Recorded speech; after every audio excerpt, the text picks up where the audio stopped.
1편 1절에서 3절까지 말씀입니다. 하나님의 말씀을 공독합니다.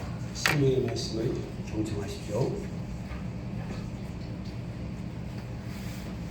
복 있는 사람은 악인들의 꾀를 따르지 아니하며 죄인들의 길에 서지 아니하며 오만한 자들의 자리에 앉지 아니하고 오직 여호와의 율법을 즐거워하여 그의 율법을 죄로 묵상하는도다.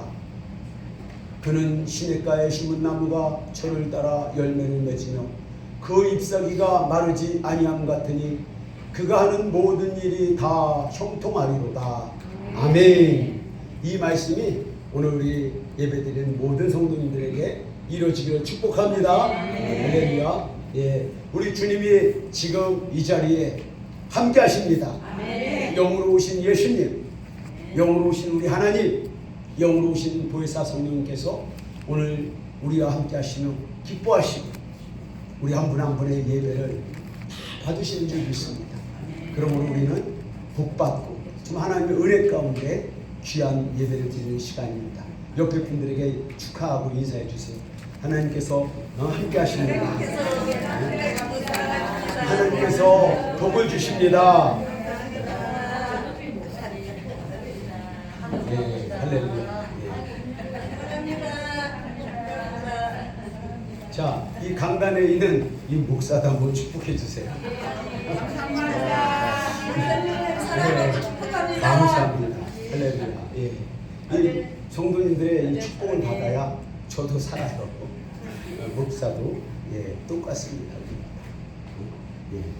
오늘 인생 형통의 길, 인생 형통의 길이라는 주제를 가지고 함께 정말 우리가 어떻게 하면 인생을 형통할 수 있는지 하나님의 말씀을 통해서 깊은 은혜를 함께 나누고자 합니다.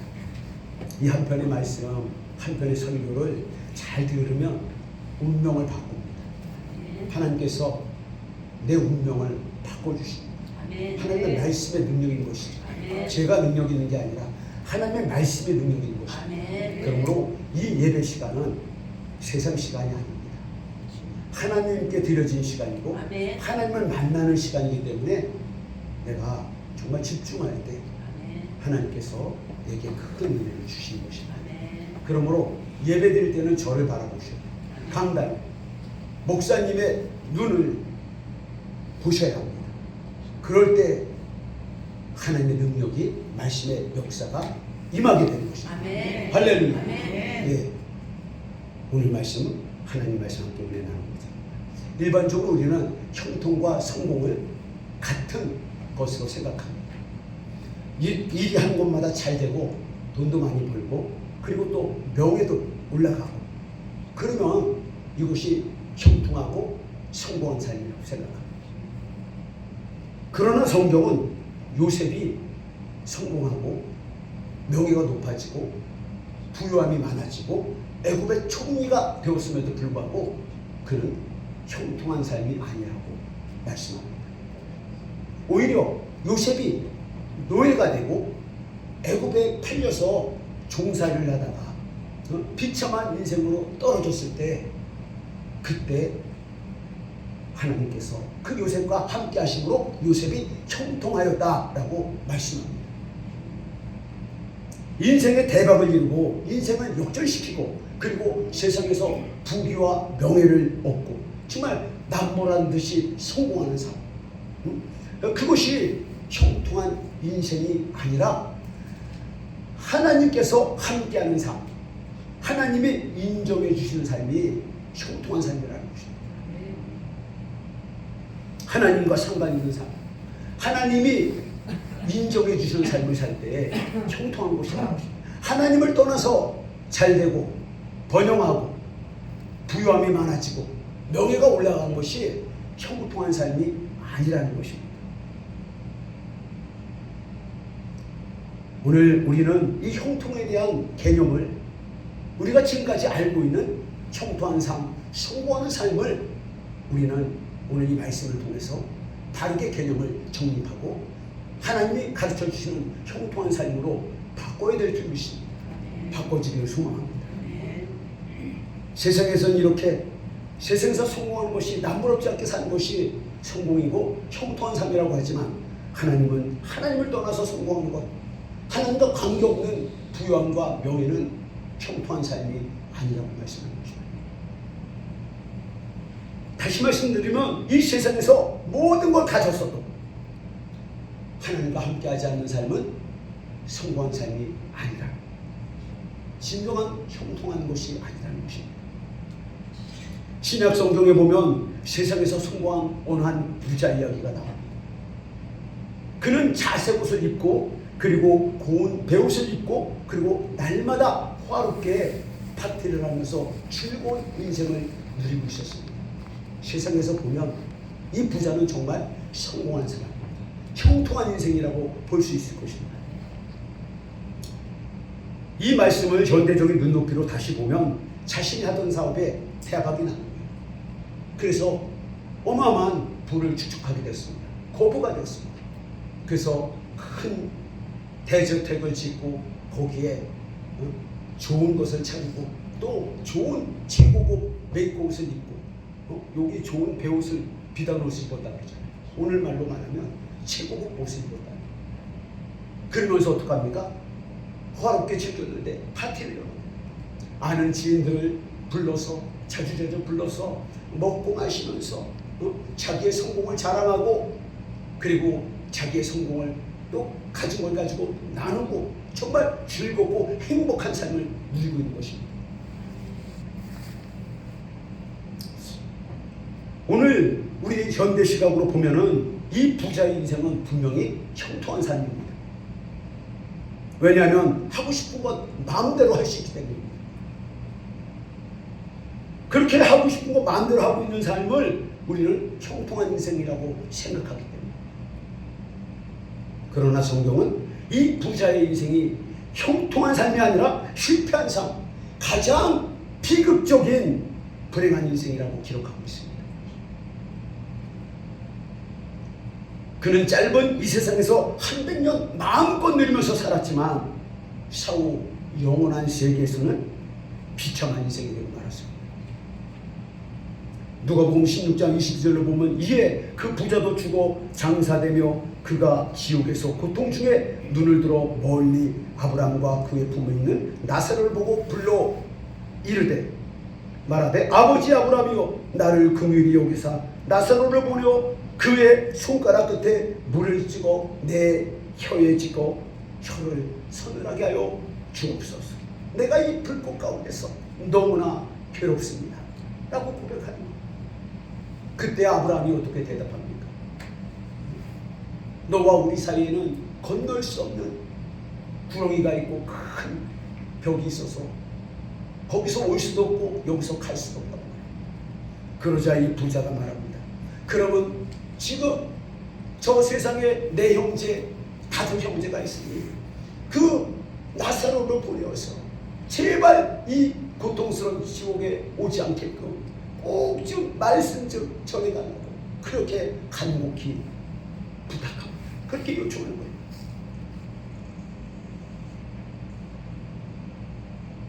세상에서 하나님과 상관없이 성공하고 하나님 믿지 않고 하나님을 예배하지 않는 삶, 아무리 많은 것을 누리고 호사스럽게 살았지만 그리고 명성을 누리고 마음껏 하고 싶은 것 다 하면서 살았지만 그 삶은 형통한 삶이 아니라고 말씀하는 것입니다. 진정한 인생의 성공이 아니라는 말씀입니다. 사랑하는 여러분, 우리는 깨달아야 합니다. 이 세상에서 모든 것을 누려본 솔로몬 왕도 하나님과 함께하지 않았던 자신의 성공, 부귀, 영화에 대해서 이렇게 고백합니다.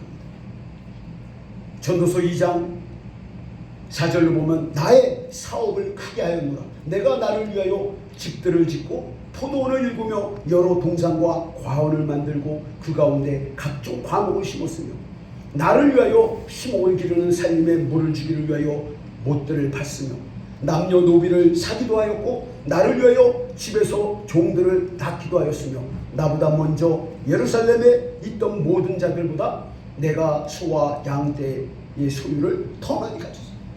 더 많은 부유함을 가졌다는 것입니다.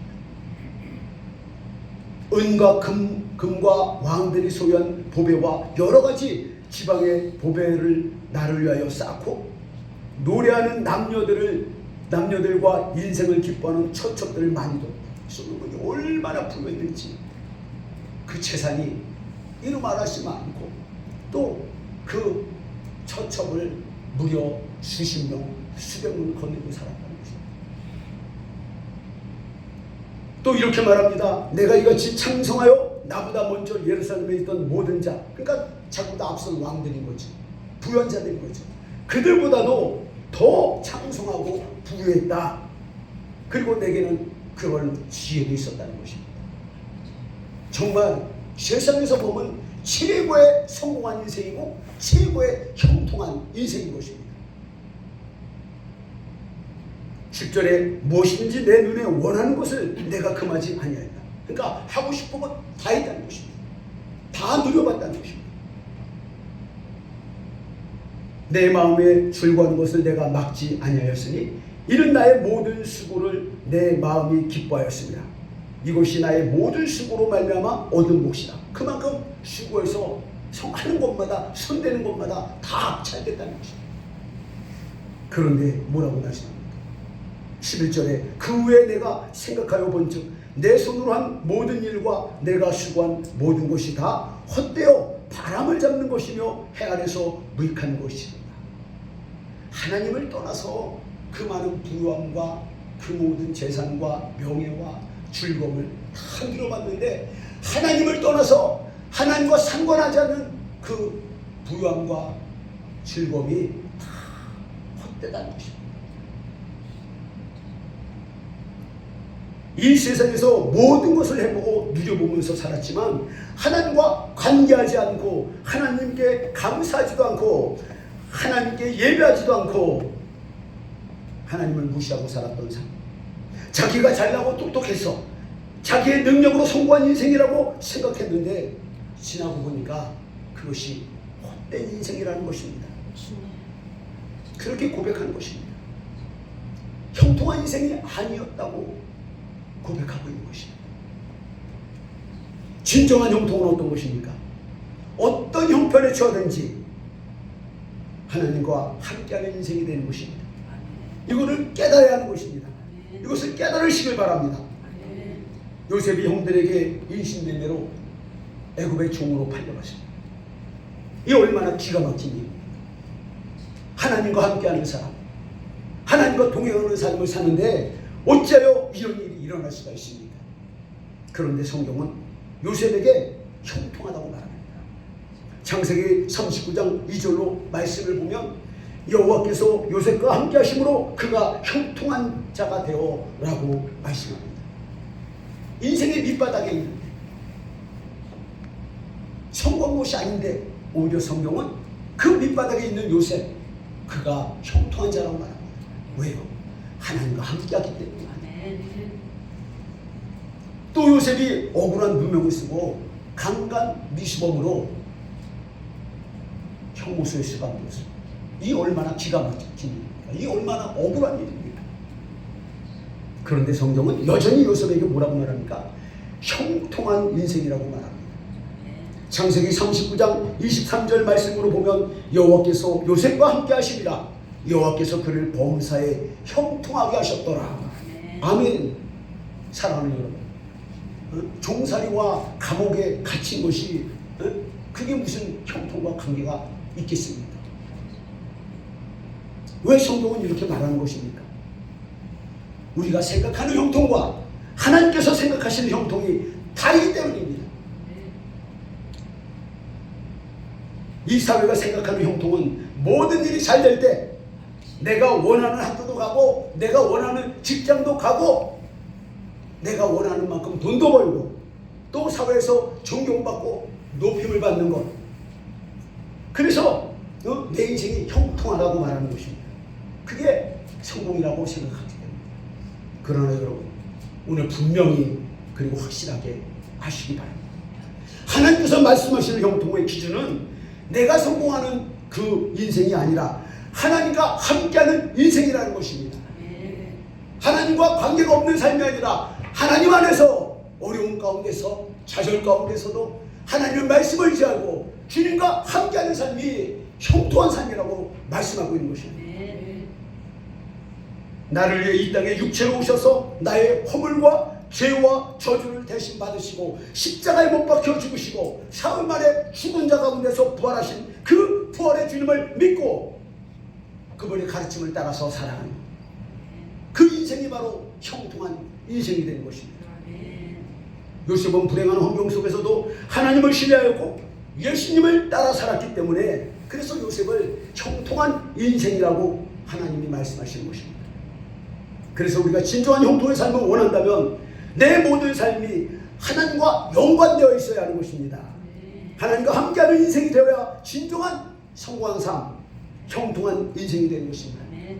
무엇을 하든지 이 하나님의 말씀을 마음에 영접하고 믿으시면 형통한 인생이 되는 것입니다. 성공하는 삶이 되는 것입니다. 믿고 영접하신 분은 한번 아멘 해주시기 바랍니다. 할렐루야. 여러분은 그럼 오늘 형통한 인생이 되셨습니다. 그렇다면 이제부터는 성공하는 인생, 형통하는 인생이 되기 위해서 구체적으로 인생 형통의 원리를 몇 가지를 함께 나눠보고자 합니다. 하나님께서 인정하시는 형통한 인생이 되려면 첫 번째로 하나님을 알고 믿는 인생이 되어야 합니다.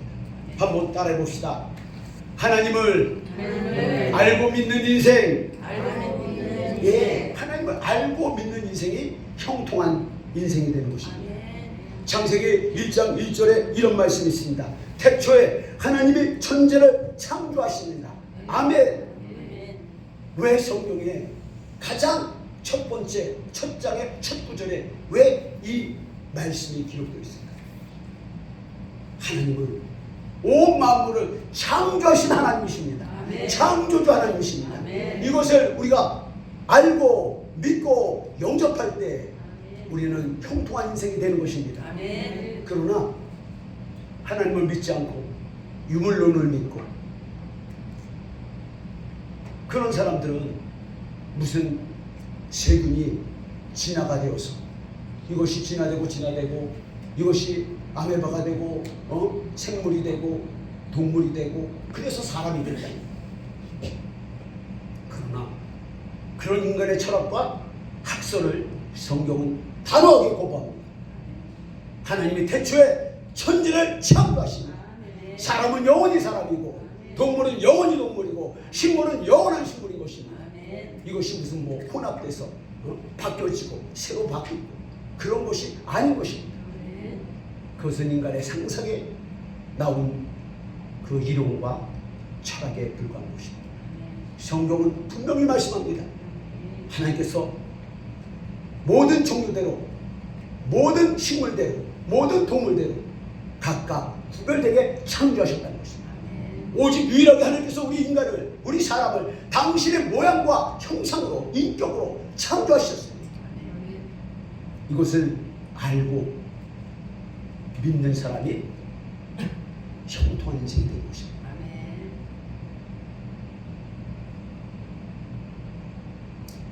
이 세상의 지식에도 순서가 있습니다. 단계가 있습니다.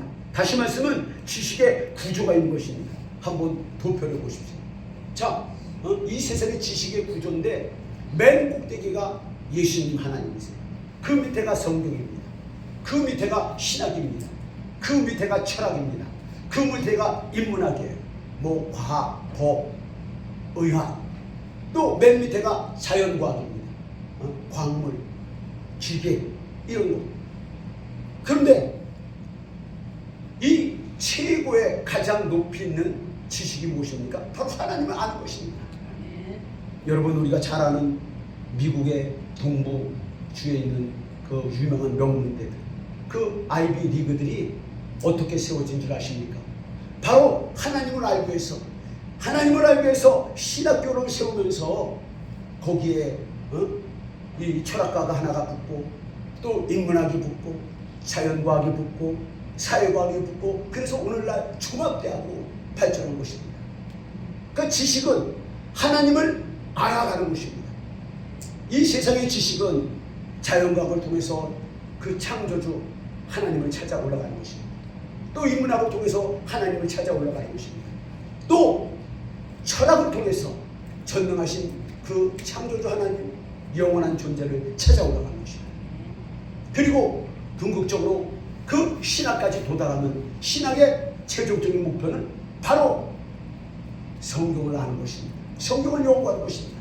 성경은 무엇을 반증합니까? 바로 하나님, 성부, 성자, 성령, 삼위일체 하나님, 온 세상 만물을 창조하시고 다스리시고 섭리하시는 하나님을 아는 것입니다. 그러므로 예수를 믿는다는 것은 가장 고상한 지식을 가장 높이 있는 데로부터 바로 알고 밑으로 내려오는 것입니다. 우리가 하나님을 믿고 영접하게 되면 모든 지식을 꿰뚫게 됩니다. 하나님이 이 세상을 창조하셨고 다스리시고 운행하시기 때문에 하나님의 영이 들어올 때 우리는 이 세상의 이치를 깨닫게 되고 지혜가 들어오는 것입니다. 그러므로 이 지식의 단계를 따라서 우리가 하나님을 알 수 있는 것입니다. 하나님을 믿고 그 가르침을 따르는 사람들은 가장 높은 하나님과 함께 동행하고 말미암아 이 세상의 모든 지식의 구조를 통달하게 되는 것입니다. 할렐루야. 여러분들 학벌이 내가 어디 나왔냐 그거 중요하지 않습니다. 하나님의 인격적으로 진정 내가 주님을 나의 구주로 영접했다면 내 안에 오신 성령께서 부활하신 예수님께서 하나님의 여호와의 영이 모든 지식을 깨뚫게 하시는 것입니다. 그렇게 될 때 진정한 인생이 형통한 삶이 되는 것입니다. 무엇을 하든지 다 알게 되는 것입니다. 잘 되는 것입니다. 두 번째로 우리가 하나님이 인정하는 형통한 인생이 되려면 어떻게 됩니까? 예수님의 말씀과 하나님의 말씀과 예수님의 가르침을 받아 받는 인생이 형통해집니다. 두 번째 넘겨주세요. 자, 한번 따라 보십시다. 시작. 하나님의 말씀과 예수님의 가르침을 받는 인생. 그렇습니다. 하나님은 우리와 같은 인격을 가지신 분입니다. 우리가 하나님을 믿을 때 하나님을 감각도 없고 인격도 없고 느낌도 없는 그런 돌덩이로 생각하는 그런 믿음을 가지면 그건 실패하는 인생이 됩니다. 하나님은 인격이 있으시고 기뻐하시고 분노하시고 즐거워하시고 슬퍼하십니다.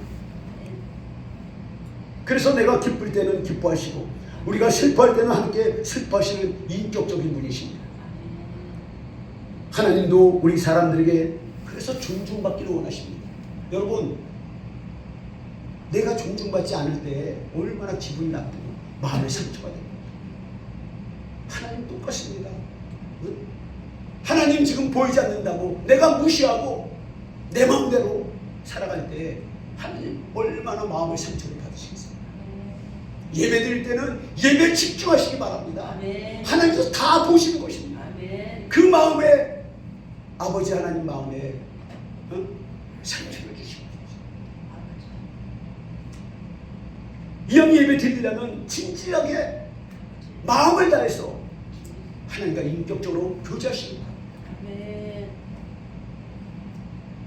하나님은 정말 우리에게 존중받기를 원하십니다.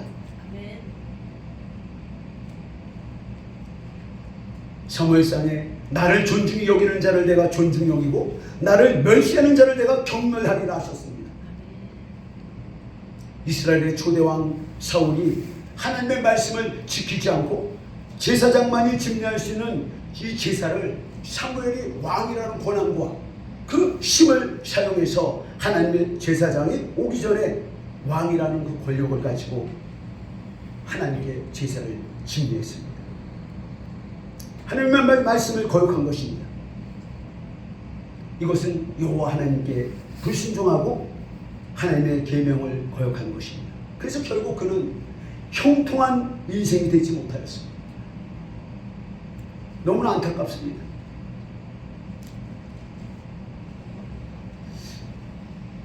오늘날 교회 다니면서도 이 사울과 같이 내 마음대로 신앙생활 하는 사람이 많이 있습니다. 내 기분에 따라서 신앙사는 사람이 너무나 많아요. 하나님을 존중하는 것이 아니라 하나님을 자기가 그냥 마음대로 하는 거예요. 우리가 정해진 주일날은 온전히 어떤 일이 있어도 목숨을 걸고 주일을 성시하는 것입니다. 그것이 하나님을 진정으로 경외하는 것입니다. 하나님을 우선 섬기면 결코 손해나는 것이 없습니다. 하나님이 보충해 주시고 더하여 주시기 때문입니다.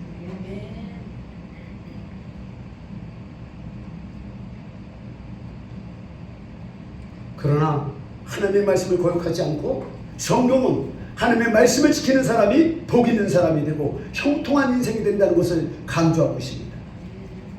어떤 상황에서든지 하나님의 말씀을 따라서 지켜 살면 하나님께서 끝까지 함께 하시고 지켜주시면서 형통한 인생으로 바꿔주시는 것입니다.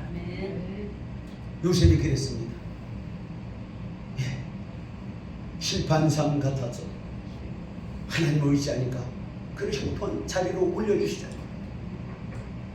또 다니엘을 보십시오. 다니엘은 메데파사 제국의 다리오 왕의 총애를 받던 그런 총리 중에 최고의 총리였습니다.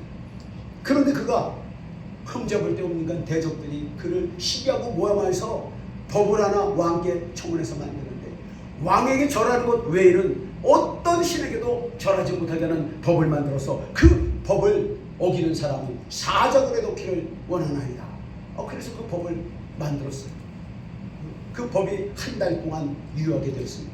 그런데 다니엘이 이 법이 왕의 어인이 지킨 것을 알면서도 그는 여전히 하나님을 향하여 예루살렘을 향하여 창문을 열고 하루에 3번씩 하나님을 예배하는 기도하는 거예요. 그 법을 어기면 자신이 사자굴에 들어가 죽게 되는 걸 알면서도 다니엘은 끝까지 하나님을 예배하고 하나님을 섬기는 것입니다. 결국 그는 현행범으로 체포가 되어서 이제 사자굴에 떨어지게 되었습니다. 그러나 믿음을 지키고 하나님의 말씀을 따라 살아가는 그 다니엘을 하나님은 사자굴에 내려오셔서 사자의 입을 봉하시고 다니엘을 온전하게 지켜주셨습니다.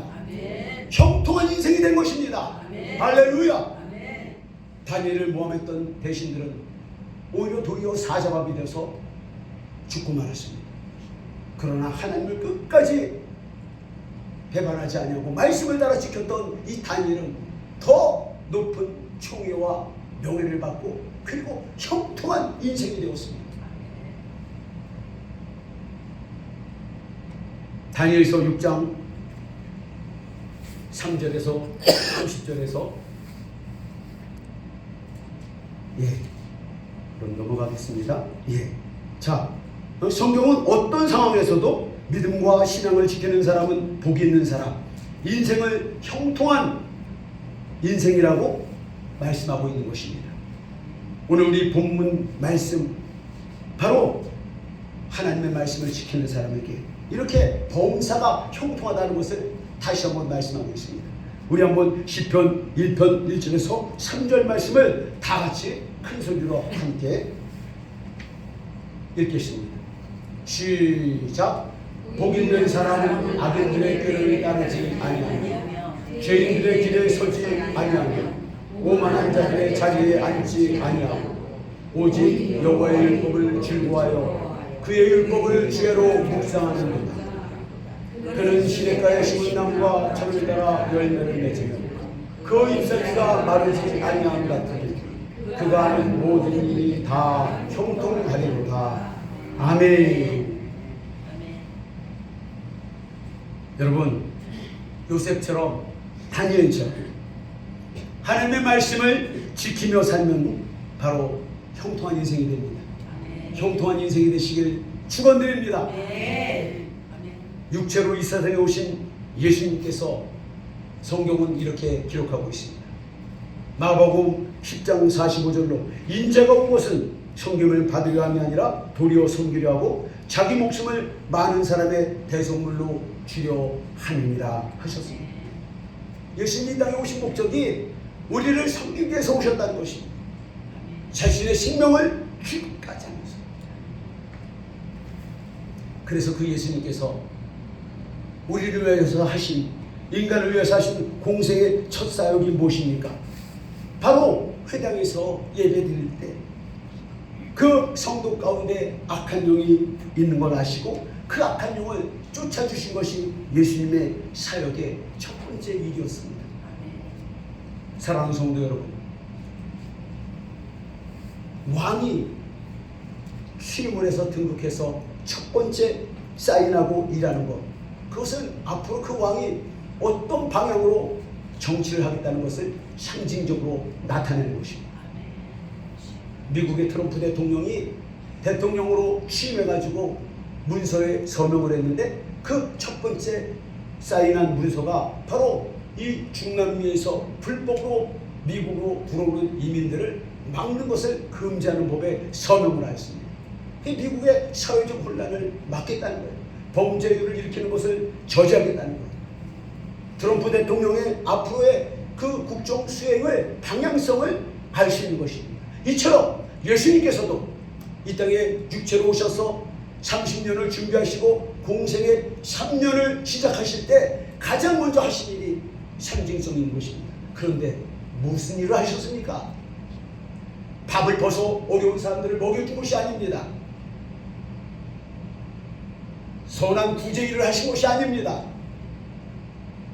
하나님의 사람들에게, 사람들에게 들어와 그 사람을 죽이고 멸망시키고 도둑질하고 하나님과 관계를 파괴하고 하나님의 축복을 받지 못하게 하는, 보이지 않는 그 원수 대적, 악한 영을 쫓아낸 것이었습니다. 마태복음 8장 14절로 17절 말씀입니다. 예수께서 베드로의 집에 들어가사 그의 장모가 열병으로 앓아누운 것을 보시고 그의 손을 만지시니 열병이 떠나가고 여인이 일어나 예수께 수종을 들더라. 저물매 사람들이 귀신 들린 자를 많이 데리고 예수께 오거늘 예수께서 말씀으로 귀신들을 쫓아내시고 병든 자를 다 고치시니 이는 선지자 이사야를 통하여 하신 말씀에 우리의 연약한 것을 친히 담당하시고 병을 짊어지셨도다 함을 이루려 하시니더라. 아멘. 그러니까 예수님이 이 땅에 오신 목적, 병든 자를 고치고 그 병을 가져오는, 배우에 가져오는 악한 영들을 쫓아내주시고 하나님의 축복을 받으며 하나님이 만든 형상대로 행복하고 형통한 인생이 되게 하시는 일을 하실 것입니다. 이것을 믿고 따라 살 때에 형통한 인생이 되는 것입니다. 하나님께서 이렇게 말씀합니다. 구약성경 잠언에 보면, 잠언 16장 10절로 보면 하나님의 말씀을 지키면 그 원수와 또 화목하게 하시겠다고 말씀하셨습니다. 사람의 행위가 여호와를 기쁘시게 하면 그 사람의 원수라도 그와 더불어 화목해 하시느니라. 아멘.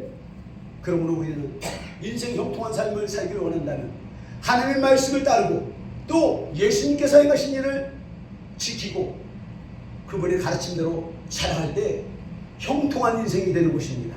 할렐루야. 세 번째로 형통한 인생이 되려면 하나님을 기쁘시게 하는 삶을 살아야 합니다. 한번 셋째 번 다 같이 따라하겠습니다. 시작. 하나님을 기쁘시게 하는 삶이 형통한 인생이 됩니다. 아멘. 그러니까 하나님을 기쁘시게 하는 삶, 내가 하나님을 내 삶으로 하나님을 기쁘시게 하면 그 삶이 바로 형통한 삶이 된다는 것입니다. 그렇다면 구체적으로 어떤 삶이 하나님께 기쁨이 되고 형통한 인생이 될까요? 그건 바로 첫 번째로 자기 일에 능숙한 사람이 되어야 하는 것입니다. 자기 일에 능숙한 자. 다시 말씀드리면 하나님은 우리에게 직업을 주셨습니다. 이 땅에 우리를 하나님의 자녀로 부르시고 그리고 우리에게 각자에 맞는 역할을 주셨어요. 직업을 주셨어요. 그런데 그 직업을 통해서 하나님을 기쁘시게 해야 되는 것입니다. 어떻게 기쁘게 합니까? 그 직업에 능숙한 사람이 되라는 것입니다. 자기 일의 달인이 되는 것입니다. 자기 일의 전문가가 되는 것입니다. 잠언 22장 29절에 이렇게 말씀합니다. 내가 자기 일에 능숙한 사람을 보았느냐. 이런 사람은 왕 앞에 설 것이요 천한 자 앞에 서지 아니하리라. 사랑하는 성도 여러분, 어떤 직업을 갖고 있든 그것은 다 하나님이 내게 주신 것입니다. 그 직업을 통해서 최선을 다해서 살고 영광을 드러내면 하나님이 그 삶을 형통한 인생으로 만들어 주시는 것입니다. 농사를 지으면 그 농사를 통해서 소출을 많이 내고 그래서 부유함을 얻고 그 부유함으로 하나님을 섬기고 이웃을 섬기고 그렇게 살 때 그 직업에 농사에 능숙한 자가 되어서 하나님을 기쁘시게 하는 삶이 되어 형통한 삶이 된다는 것을 성경은 말씀하고 있는 것입니다. 어떤 사람이 의사입니다. 치과 의사예요. 치과 의사가 얼마나 많습니까? 치과가 얼마나 많습니까? 그런데 얼마나 연구하고 노력하는지 이 치과 선생님한테 가기만 하면 어떤 치가 아프더라도 잘못된 것도 그냥 정말로 너무나 잘 치료해주고 낫게 하는 것입니다. 명의예요, 명의. 그 치과에서 달인이 되었어요. 그러면서 하나님께 감사하는 삶. 하나님께 지혜와 지식을 구하고 치료의 연구의 방법을 구하고 그러므로 하나님이 주신 지혜로 말미암아 탁월하게 오는 환자들의 그 일을 아프지 않게 정말 정확하게 바르게 고쳐주는 그 달인이었던 거예요. 하나님은 이렇게 자기 일의 달인이 된 사람을 하나님이 형통한 인생이라고 축복해 주신 것입니다. 우리가 맡은 일에 달인이 될 때 하나님을 기쁘시게 하는 삶이 되는 걸 우리는 명심해야 하는 것입니다. 그 다음으로는 한 가지를 더 얘기하면 그래서 자기 일에 능숙한 사람, 그 우리가 잘 아는 유한 킴벌리라는 회사가 있어요. 유한 양행에서 시작했는데 그 유일한 그 박사님, 성도님이죠. 나중에는 장로님이 되셨지만 이분이 성도의 가르침, 성도의 말씀을 읽으면서 그 나눠주라는 그 말씀, 기독교의 핵심 가르침 중에 하나인 나눔, 구제, 베푸는 삶을 살려고 그 기업을 하면서 우리나라 기업 최초로 사원들에게 주식을 다 나눠줬습니다. 그래서 사원들로 하여금 내 사업장이다, 내 직장이라는 자부심을 갖고 최선을 다해서 하게 해가지고 그 양행이 세계적인 기업으로 발전했습니다. 우리가 유한 킴벌리 휴지를 다 쓰잖아요. 최고의 제품을 만드는데 하나님이 주시는 지혜로서 자기의 능숙한 사람이 되어서 하나님을 기쁘시게 함으로 형통한 기업이 되었습니다. 또 우리가 세계적으로 알고 있는 록펠러 재단, 이 록펠러가 석유를 채굴하는 업자입니다. 성경을 읽으면서 하나님께 기도하면서 저 중동 지역에 원유가 있구나. 성경에 그 타르라는 원유라는 그 단어에 감동을 받고 그 석유 탐사 직원들을 그 중에 파견해서 지질조사를 해보니까 어마어마한 석유가 매장되어 있습니다. 그래서 최초로다가 그 석유를 채굴하고 어마어마한 부유한 사람이 되었어요. 그리고 그런 그 부유함으로 세계 교회를 세우고 많은 사람들에게 구제하고 나누는 삶으로 그 자기가 가진 그 직업에 능숙한 자가 되어서 영광을 받았던 수입니다. 하나님께 기쁨을 드렸던 형통한 인생이 된 것입니다. 사랑하는 여러분, 여러분이 지금 맡고 있는 일에 능숙한 자가 되려고 힘쓰십시오. 하나님께 기도하십시오. 하나님께 지혜를 구하시고 능력을 구하시고 도움을 청할 때 하나님 탁월하게 능력과 은혜를 주셔서 하나님을 기쁘시게 하는 인생이 되게 만들어 주실 것입니다. 두 번째로는 하나님을 공경하는 삶이 하나님을 기쁘시게 하는 것입니다. 내 일생에 내 삶에 있어서 하나님을 최우선으로 공경하는 인생이 바로 하나님을 기쁘시게 하는 삶이 된 것입니다. 그 삶이 형통한 인생이 된 것입니다. 그 부분은 영적인 부분과 물질적인 부분으로 나눌 수가 있습니다. 영적인 부분은 어떤 겁니까? 바로 이렇게 예배를 드리고 주일을 성수하고 내가 하나님 말씀을 읽고 이 사순절에 나를 위해 십자가에 몸 찍히신 그 주님을 묵상하면서 말씀을 읽는 거예요. 이것이 바로 내 삶에서 최우선으로 하나님을 기쁘시게 하는 삶이 되는 것입니다. 이 영적인 삶을 살 때 하나님이 형통한 인생으로 이끌어 주시는 것입니다. 두 번째는 물질적인 부분입니다. 물질적인 부분으로 하나님을 최우선으로 섬기고 봉양하는 것입니다. 오늘 시골 가정에 전해오는 이야기입니다.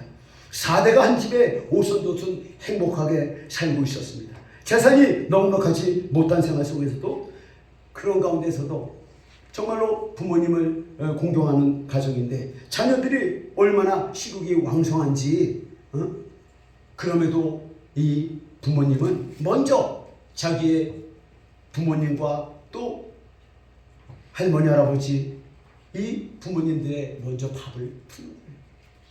그리고 그 밥은 자녀들 날고 손대지 못하게 합니다. 부모님과 어르신들이 드시고 난 다음에 남으면 그걸 갖고 먹고 자신은 밥을 풀 때 가장 밑바닥에 작은 양이 담겨져 있는 거예요. 부모님을 섬기는 그 마음, 그렇게 섬기는 것이 바로 하나님을 기쁘시게 하고 효도하는 것입니다. 이처럼 우리가 하나님을 섬기는 것도 이 같은 이치입니다. 나의 모든 것이 하나님의 은혜로 된 것이라는 신앙의 고백으로 먼저 하나님을 봉양하고 섬기는 것입니다. 그것이 바로 하나님을 기쁘시게 하는 것입니다. 잠언 3장 9절로 보면 내 재물과 내 소산의 처음 익은 열매로 여호와를 공경하라. 그리하면 내 창고가 가득히 차고 내 포도주 틀에 쇠포도즙이 넘치리라. 하나님의 말씀대로 하나님을 우선 섬기고 하나님께 감사할 때 하나님은 그 성경을 받으시고 그 삶의 인생을 형통하게 해주신 것입니다. 이 하나님의 말씀을 따라 지키어 사는 사람을 하나님께서 범사에 형통을 주시는 것입니다. 또한 하나님과 예수님을 사랑하고 복음을 전하고 나누는 사람을 형통한 인생으로 만들어 주십니다. 디모데전서 6장 17절로 우리 한번 말씀을 함께 읽겠습니다. 시작. 내가 이 세대에서 부한 자들을 명하여 마음을 높이지 말고 정함이 없는 재물에 소망을 두지 말고 오직 우리에게 모든 것을 후히 주사 누리게 하시는 하나님께 두며 선을 행하고 선한 사업을 많이 하고 나눠주기를 좋아하며 너그러운 자가 되게 하라. 이것이 장래에 자기를 위하여 좋은 터를 쌓아 참된 생명을 취하는 것입니다. 아멘. 그렇습니다. 선한 사업에 부유한 자가 되고 하나님의 말씀을 따라 살아가는 것, 함께 나누는 것, 그것이 정말 하나님을 기쁘시게 하고 내 인생이 형통한 인생이 된다는 것이 오늘 하나님의 말씀의 가르침입니다.